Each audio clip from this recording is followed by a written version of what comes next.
사랑은 믿음입니다. 사랑보다 더 큰 믿음은 세상에 없습니다. 우리가 하나님을 믿는 것은 곧 하나님을 사랑함입니다. 그러므로 하나님을 사랑하는 것 역시 믿음이 되는 거겠죠.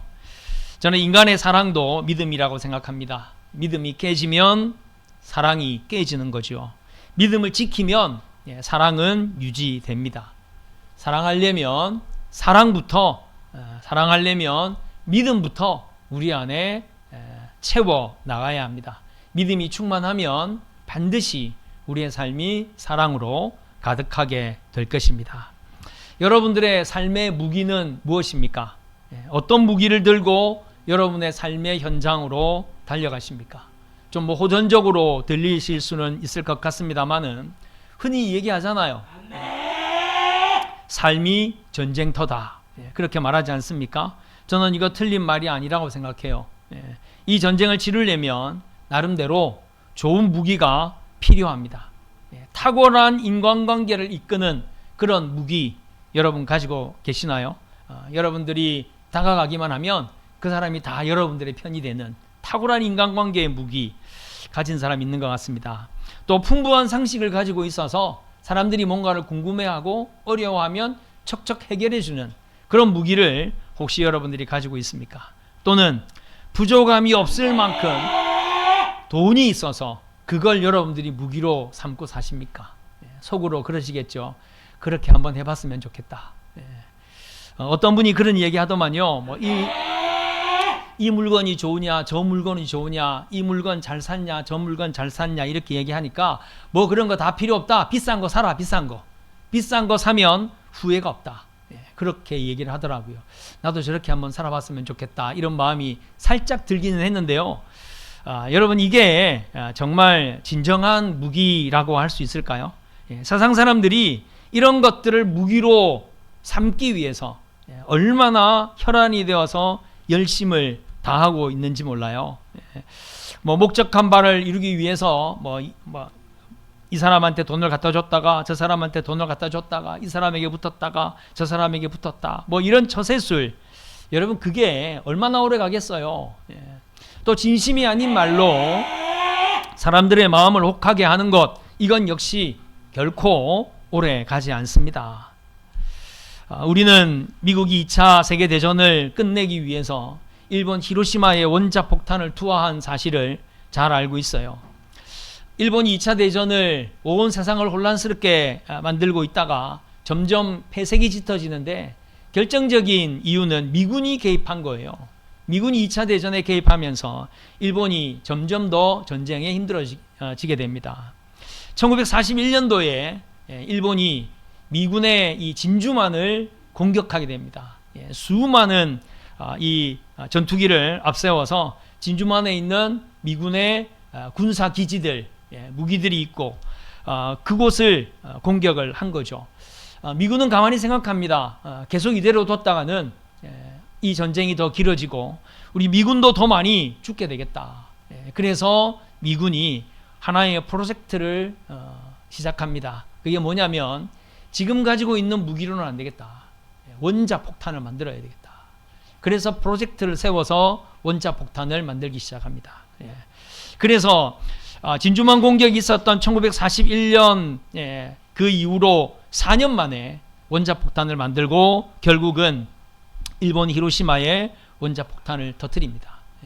지금까지 경험해보지 못했던 단 한 번도 사용하지 않았던 이 원자폭탄이 거기에 터지자 일본은 전무후무한 피해를 입게 됩니다. 도저히 더 이상 싸울 힘을 가지지 못한 것이요. 그래서 무조건적인 항복을 선언했다는 사실입니다. 그리고는 2차 대전이 끝났습니다. 우리에게도 당연히 해방이 찾아왔죠. 누가 더 강력한 무기를 가졌느냐에 따라서 전쟁은 결판나게 되어 있습니다. 우리가 살아가는 삶의 전쟁들, 과연 누가 강한 무기를 가졌냐, 누가 제대로 된 무기를 가졌느냐에 따라서 어떤 사람이 삶에서 승리하느냐, 이게 결정된다는 사실이에요. 전쟁을 정당화하는 건 아니지만 지금도 여전히 전쟁은 일어나고 있잖아요. 이 전쟁이 일어나고 있는 모습을 보면 사람들은 이런저런 이야기를 합니다. 21세기 전쟁은 식량 전쟁이다. 또는 뭐 정보에 대한 전쟁이다. 이제는 다 공중전이다. 뭐 이렇게 얘기를 하는데 실제로 일어난 전쟁들을 보면요. 뭐 러시아 우크라이나 전쟁이나 또는 이스라엘과 하마스의 전쟁을 보면 이렇게 21세기의 첨단을 달리는 이 현장에서도 최종적으로는 어떤 상황이 펼쳐집니까? 사람들이 들어가는 거예요. 지상군이라고 이야기를 하죠. 아무리 공중에서 폭발을 해도 아무리 정보를 주고받아도 결국에는 사람이 들어가는 겁니다. 사람이 들어간다는 건 뭘 의미하는 거예요? 전쟁터에서 죽는다는 것을 의미하는 겁니다. 전쟁터에서 사람이 단 한 명이라도 죽으면 물론 뭐 저쪽보다 우리가 덜 죽었다 이렇게 말할 수는 있을지 모르겠지만 여러분 이건요 그냥 통계에 불과한 거예요. 그 죽은 그 사람은 그 죽은 그 사람의 가족들은 정말 이루 말할 수 없는 평생의 고통을 안고 살아야 한다는 사실입니다. 여러분 우리가 치르는 이 삶의 전쟁이 정말 이런 실제적인 전쟁터와 같아서 누군가를 그냥 막 짓밟고 누군가가 막 고통받는 것에 대해 전혀 관심 가지지 않고 누군가는 죽어도 상관없고 또는 더 나아가서 누군가를 죽이려고 하는 이런 삶의 전쟁터에서 우리가 살아서야 되겠는가 하는 겁니다. 우리 그리스도인들은 과연 어떤 무기를 가져야 할까? 삶이 전쟁터인 것은 분명한데 어떤 무기를 가져야 하나? 여러분들이 잘 아는 에베소서 6장 13절 17절의 말씀을 하실 겁니다. 그러므로 하나님의 전신갑주를 취하라. 이는 악한 날에 너희가 능히 대적하고 모든 일을 행한 후에 서기 위함이라. 그런즉 서서 진리로 너희 허리띠를 띠고 의의 호심경을 붙이고 평안의 복음이 준비한 것으로 신을 신고 모든 것 위에 믿음의 방패를 가지고 이로써 더욱 능히 악한 자의 모든 불화살을 소멸하고 구원의 투구와 성령의 검곧 하나님의 말씀을 가지라. 총 6가지의 전신갑주를 우리에게 말씀하고 있습니다. 여러분 이것이 우리의 무기이죠. 영적 전쟁에서 이 6가지가 우리에게 없으면 우리가 온전한 승리를 이루어낼 수가 없어요. 저는 우리 사랑하는 성도님들이 이 말씀도 암송하셔야 됩니다. 6가지가 뭔지 정도라도 여러분들이 암송을 하시고 암송하고 선포하면 그게 여러분들의 무기가 되는 거예요. 오늘은요 믿음에 대한 말씀을 함께 나누려고 합니다. 오늘 우리가 읽은 이 본문 두 맹인이 등장합니다. 그들은 예수님을 보자 이 말이 틀린 말이죠. 예수님이 왔다는 이야기를 듣자 그들이 예수님을 향하여 소리 지르기 시작합니다. 그리고 예수님 앞에 나왔고 예수님께서 그들을 고쳐주셨어요. 이 말씀이 우리가 어떤 무기를 장착해야 하느냐 이것을 우리에게 가르쳐주고 있습니다. 바로 믿음이죠. 믿음이라고 하는 무기를 우리가 장착하면 여러분 우리의 삶에서 어떤 일이 일어나도요 우리 그리스도인들이 흔들릴 이유가 없어요. 믿음이라고 하는 무기를 장착하면요 우리 그리스도인들은 모든 삶에서 하나님의 영광을 나타낼 수 있다는 사실입니다. 우리의 믿음이 어떻게 든든해지고 강건해지고 온전해지는지 오늘 이 말씀을 통해서 함께 살펴보려고 합니다. 첫 번째 단계는요 예수님을 만나야 합니다. 여러분 예수님을 만나지 않고 예수님이 없는 믿음은 다 허공을 향한 믿음이고 다 불안한 믿음이며 위험한 믿음입니다. 예수님이 계셔야만 예수님을 만나야만 그 믿음이 온전한 믿음이 된다는 사실이에요. 오늘 본문에 등장하는 이 두 맹인을 한번 생각해 보십시오. 그들은 앞에서도 말씀드렸지만 보지는 못하잖아요. 그러니까 듣는 것으로 예수님에 대한 정보를 취합할 수밖에 없어요. 예수님에 대한 소문을 들었겠죠. 예수님에 대한 소문을 들었는데 들은 것만 가지고 그들이 판단할 수밖에 없어요. 그래서 오늘날 이 듣는 것은 굉장히 중요합니다. 우리가 뭘 듣고 사느냐 하는 게 참 중요한 거예요. 우리 그리스도인들은 누군가에게 뭘 들려주며 사느냐 여러분 이것도 굉장히 중요합니다. 우리는 때로는 내가 하는 말을 사람들이 좀 잊어줬으면 좋겠다 그런 생각이 들 때가 있습니다. 뭐 말에 실수를 하면 야 이건 좀 기억 안 했으면 좋겠어. 근데 희한하게도요 사람들은 그 말만 기억한답니다. 그래서 우리가 무엇을 들려주느냐가 참 중요해요. 좋은 말을 하는 게 참 중요한 거죠. 오늘 이 두 맹인이 도대체 예수님에 대하여 어떤 이야기를 들었길래 그들이 이렇게 예수님을 향하여 달려나오고 이렇게 예수님을 향하여 소리쳤느냐 하는 겁니다. 그들은 예수님에 대하여 좋은 이야기를 들었고 예수님을 향하여 들은 그 들음의 내용이 그들의 마음을 움직였고 그리고 그 들음에 순종했기 때문에 그들에게 믿음이라고 하는 것이 생기기 시작했다는 거죠. 로마서 10장 17절에 그러므로 믿음은 들음에서다며 들음은 그리스도의 말씀으로 말미암는다. 우리가 뭘 들어야 된다고요? 우리가 뭘 들려줘야 된다고요? 주님의 말씀을 들려줘야 된다고요. 여러분이 하루에 한 절씩 열심히 성경을 암송하고 계신다고 저는 믿습니다. 예, 그거 여러분 암송하셔야 돼요. 여러분 암송하시고 여러분들에게만 그냥 가지고 계시는 것이 아니라 누군가에게 들려주세요. 그러라고 암송하는 거거든요. 그들이 예수님을 만난다는 것은 상당히 어려운 일이었을 거예요. 보이지 않는다는 것, 이게 얼마나 큰 어려움입니까? 사람들에게 물어봤대요. 뭐 들리지 않는 것, 보이지 않는 것, 걷지 못하는 것, 이 세 가지 중에 뭐 하나만 절대로 나에게 있어서는 안 되는 것이 있다고 생각하면 뭐겠냐. 그러니까 대부분 사람들이 보지 못하는 것이라고 얘기했어요. 보지 못하는 것. 이 맹인이 얼마나 고통 가운데 살았겠습니까? 얼마나 어렵게 살았겠어요. 여러분, 미래를 누가 볼 수 있습니까? 우리가 뭐 눈을 뜨고 있으니까, 우리가 또 뭐 좋은 안경도 쓰고 이러니까 또 뭐 잘 본다고 이야기할 수 있을지 모르겠지만 사실 우리의 미래는 지금으로부터 1시간 뒤에 일어날 일도 우리는 모르잖아요. 아무것도 모릅니다. 사실은 다 보지 못하고 사는 자들이라 다를 바가 없는 거예요. 여러분, 그래서 보이지 않는다고 해서 여러분 포기하십니까? 2월 1일 이제 시작하잖아요. 2월 2일은 우리가 모르잖아요. 2월 2일을 우리가 본 적이 없어요.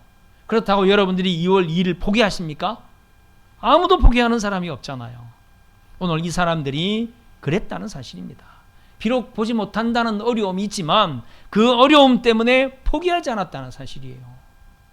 대부분 포기하는 이유가 뭐냐면 단순해요. 힘드니까, 어려우니까. 그래서 포기하잖아요. 들음과 어려움을 극복하는 것, 이것이 여러분 믿음의 첫 번째 단계예요. 여러분들이 들었던 하나님의 말씀이 여러분들 안에 믿음이 돼야 합니다. 보지 못했다고, 만지지 못했다고, 내 삶에 이루어지지 않았다고 여러분들이 그걸 믿지 않는다면 우리가 믿을 수 있는 것이 뭐가 있겠어요? 또 우리가 힘들다고, 어렵다고, 와, 신앙생활 하기 참 어렵네, 이렇게 힘들어서야 어디 신앙생활 하겠나, 이런 생각이 든다고 여러분 신앙생활 포기하시겠습니까? 그래서 지옥 가실 거예요? 그럴 분이 어디에 있습니까? 단지 듣기만 했다고 그 가치를 폄훼해서는 안 됩니다. 그리고 어려움이 닥쳤다고 해서 나에게 소망이 끊어진 것이 아니다라는 사실이에요. 어렵다고 소망을 놓아버리면 어떻게 되겠어요? 포기하는 모든 것은 사실 우리 평생에 우리와 상관없는 것이 될 거예요. 가능성이 낮은 것이라도 놓치지 않으면 그것이 내 것이 된다는 거죠. 안 되는 이유를 보지 말고 되는 가능성을 봐야죠. 이 되는 가능성이 어디에 있습니까? 내게 능력 주시는 자, 바로 예수 그리스도신 줄로 믿으시기 바랍니다. 주님을 바라보면, 주님께 나아가면, 주님을 만나면 우리 안에 믿음이 시작되는 거예요. 두 번째 단계는요, 부르짖는 단계입니다. 가만히 있으면 믿음이 안 생깁니다. 여러분, 신앙생활도 그래요. 좀 열심히 해야 합니다. 열심히 해야 믿음이 생기는 거죠. 이들은 주님을 향해서 계속 부르짖습니다. 주님이 못 들으신 것이 아닌데도 불구하고 계속해서 막 부르짖는 것이요. 주님에 대한 사랑을 고백하고 구하고 부르짖어야 합니다. 여러분, 우리 그리스도인들이 기도를 안 하면 어떻게 믿음이 생기겠어요? 저는 이 기도가 가지는 신비하고 놀라운 은혜가 우리에게 있는데 여러분들이 기도하고 기도가 어떻게 이루어지는지 반드시 점검하셔야 돼요. 내가 이렇게 기도했더니 하나님이 이렇게 이루어 주셨다. 여러분, 그게 하나님을 믿는 믿음이 쌓이기 시작하는 거예요. 그게 우리의 믿음이 더 강해지는 것이다라는 사실입니다. 예레미야 33장 3절에서도 말씀하고 있죠. 너는 내게 부르짖으라. 내가 내게 응답하겠고 내가 알지 못하는 크고 은밀한 일을 내게 보이리라 그랬어요. 기도하고 소망하고 부르짖는 것은 아직 보이는 게 없으니까 하는 거잖아요. 보지 못하는 맹인들이니까 부르짖을 수밖에 없지 않습니까? 근데 응답은 어떻게 하시겠다고 말씀하십니까? 보여주겠다고 말씀하시는 거예요. 보여주겠다. 여러분, 이게 얼마나 놀라운 일입니까? 얼마나 신비한 일이에요. 큰 소리를 내는 것만이 부르짖는 건 아닙니다. 한두 번 소리 지르고 멈추는 것이 부르짖는 게 아니에요. 이루어질 때까지 계속 기도하는 거예요.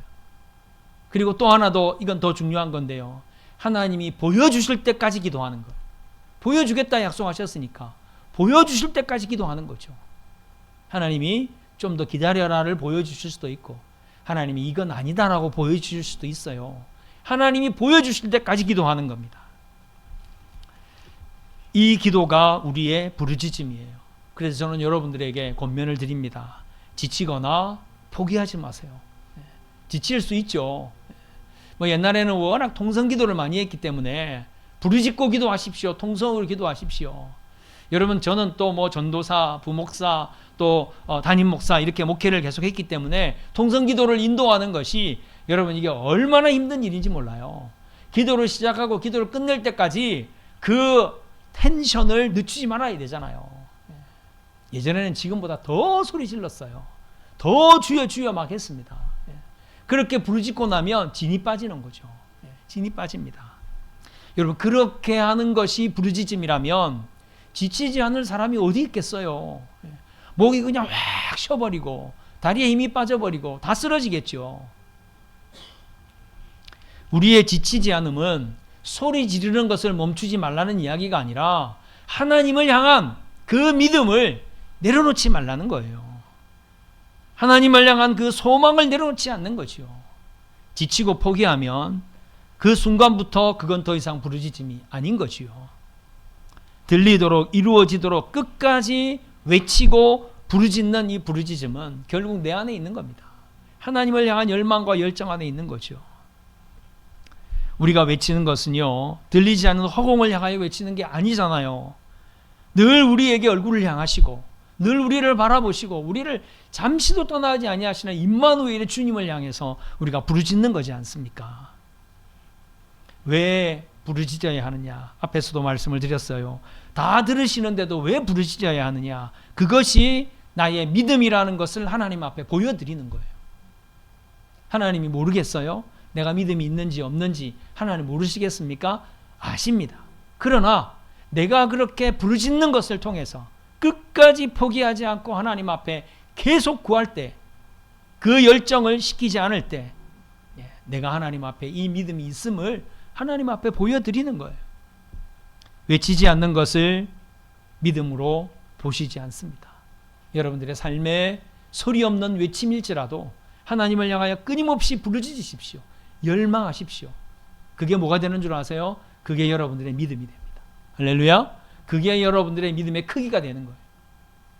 마지막 세 번째 단계는요, 확실하게 대답할 수 있어야 합니다. 응답할 수 있어야 합니다. 신앙이라고 하는 말의 의미를 여러분들이 분명히 기억하셔야 되는데요. 절대 잊어버리면 안 되는데요. 신앙생활 한다라는 말이 뭐냐면 하나님의 은혜에 대하여 응답하며 산다, 그거예요. 은혜에 대하여 응답하며 사는 게 신앙생활이에요. 확신이 없으면 물음에 대답을 하지를 못해요. 예수님께서 오늘 이 두 맹인에게 뭘 물어보십니까? 내가 너희들에게 이 일을 해줄 줄을 너희가 믿느냐? 그렇게 예수님께서 그들에게 물었어요. 그들이 어떻게 대답합니까? 그렇게 될 줄 믿습니다. 믿습니다. 크게 소리를 질렀어요. 저는 하나님 앞에 기도할 때마다 분명히 하나님께서 저에게 물으시는 것이 있을 것이다. 물으시는 것이 있을 것이다. 그럴 때 나는 어떻게 대답할 것인가? 늘 그걸 생각합니다. 하나님께서 무거운 것을 물으실 수도 있고 무거운 것을 요구하실 수도 있어요. 그럴 때 나는 어떻게 대답할 것인가? 아이들이 부모님에게 이거 좀 해주세요 라고 요구할 때 부모님이 그래, 그러면 너는 이걸 좀 해라. 거의 대부분의 부모님들이 그러잖아요. 그냥 그래, 필요해, 그래 줄게, 그렇게 잘 안 하잖아요. 엄마가 이거 해줄 테니까 너도 이걸 좀 했으면 좋겠다, 그러잖아요. 그럴 때 만약 에이 그거 못해, 그렇게 한다는 것은 그건 뭘 의미하는 거예요? 자기가 지금 엄마한테 요구하는 게 별로 중요한 게 아니다라는 겁니다. 이게 정말 중요한 거라면 부모님이 뭘 요구하시든지 간에 알았어, 할게, 정 힘들면 하려고 한번 애써 볼게, 그렇게라도 대답할 거 아니에요. 우리가 하나님 앞에 구하는 것이 그냥 있어도 그만, 없어도 그만인 것이라면 그런 것들을 통해 우리에게 믿음이 생기지 않아요.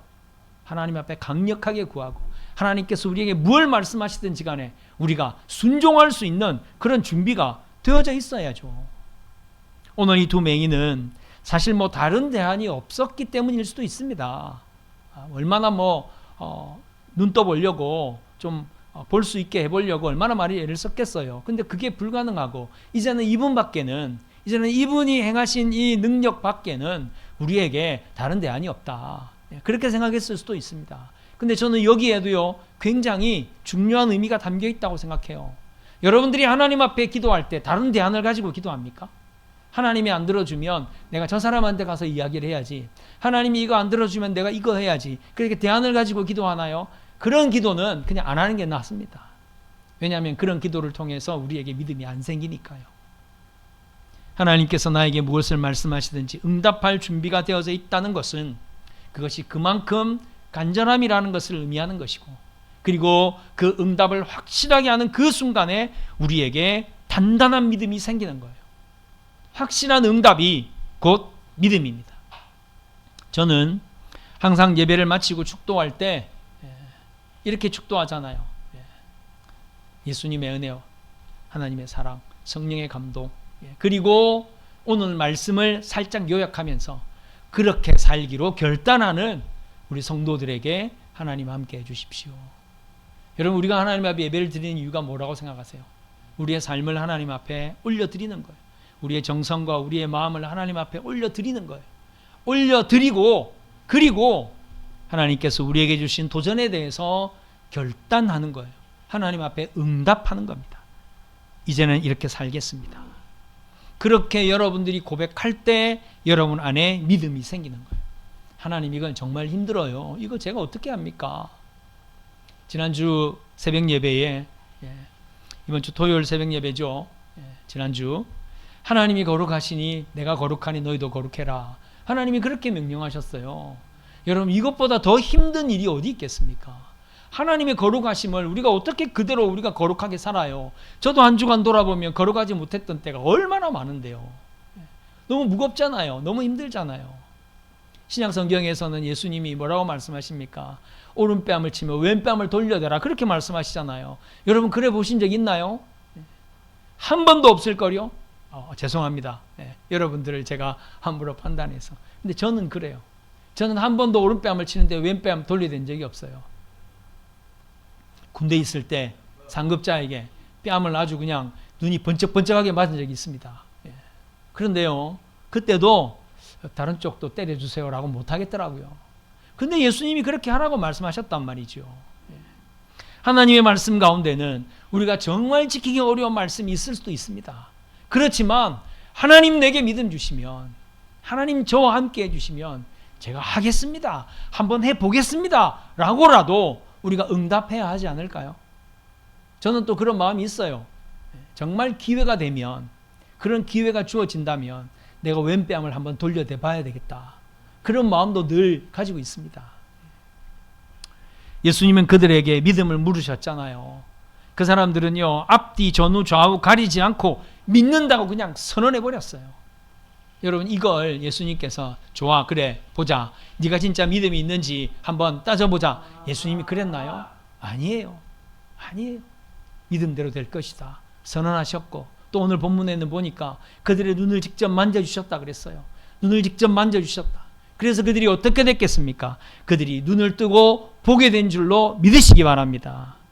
예수님은 지금도 우리를 향해서 믿음을 물으십니다. 우리는 다 각자 소원이 있고 원하는 게 있죠. 주님은 그것이 이루어질 줄 믿느냐고 우리에게 지금 물어보고 계시는 거예요. 이루어 주시기 전에 그걸 물어보고 계십니다.